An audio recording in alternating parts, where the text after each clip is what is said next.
দর্শক, রমজান মাস আসার আগে নিত্যপণ্যের বাজারের অস্থিরতা নিয়ে বিস্তারিত জানাতে চট্টগ্রাম থেকে আমাদের সাথে যুক্ত হচ্ছেন সহকর্মী নয়ন বড় জয়। নিত্যপণ্যের সরবরাহ মূল্য তদারকিতে বিশেষ কোনো উদ্যোগ নেওয়া হয়েছে কিনা, বাজারে কি পরিস্থিতি দেখছেন জানাবেন।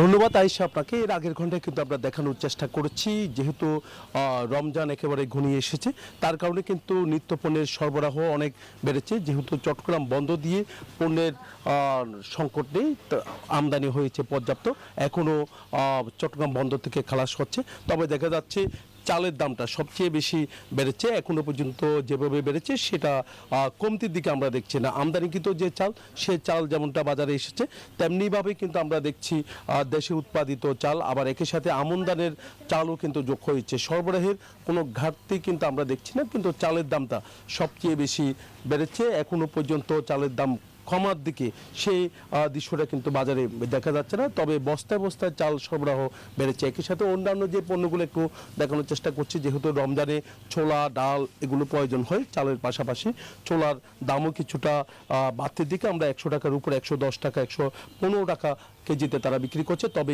খাতুনগঞ্জের বাজার ঘুরে যেমনটা দেখেছি, দেশের বড় পণ্যের বাজার, সেখানে পণ্যের আমদানি অনেক বেড়েছে, ছোলার দামও কিছুটা কমতির দিকে। আশা করা যায় রমজানে আরও কমবে ছোলার দাম। একই সাথে মসুর ডালের দামও কিন্তু আমরা দেখছি খুচরা বাজারগুলোতে একটু বেশি হলেও পাইকারি বাজারে কিছুটা কম আছে। তো খেসারি থেকে নিয়ে অন্যান্য মটর ডাল থেকে নিয়ে অন্যান্য ডালগুলো দামও কিন্তু কিছুটা কমতির দিকে, এত বেশি না, তো মোটামুটির মধ্যে আছে। তবে সবচেয়ে বেশি বাজারে আমরা দেখছি চালের দামটা যদি একটু কমে তাহলে সবার জন্য ভালো হতো। একই সাথে মাছ মাংসের দামও কিন্তু আমরা দেখছি খুব ঊর্ধ্বগতি। তো মাছ মাংসের দামও যদি একটু কম হতো সবার জন্য সহজ হতো। পেঁয়াজের যেহেতু দেশীয় পেঁয়াজ আসছে বাজারে, তো তার কারণে 50 টাকা থেকে 45 টাকা কেজিতে দেশীয় পেঁয়াজ বিক্রি করা হচ্ছে। একই সাথে রসুনের দামটা একটু বেশি, রসুনের দামটা যদি একটু কম হতো তাহলে সবার জন্য সহজ হতো। আর ভারত থেকে আমদানিকৃত যে পেঁয়াজের দামটা 70 টাকা নিচ্ছে, বাজারে বিক্রি করা হচ্ছে না।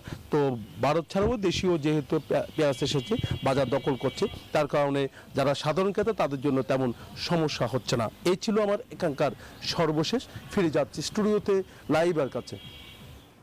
জয়, আপনাকে ধন্যবাদ।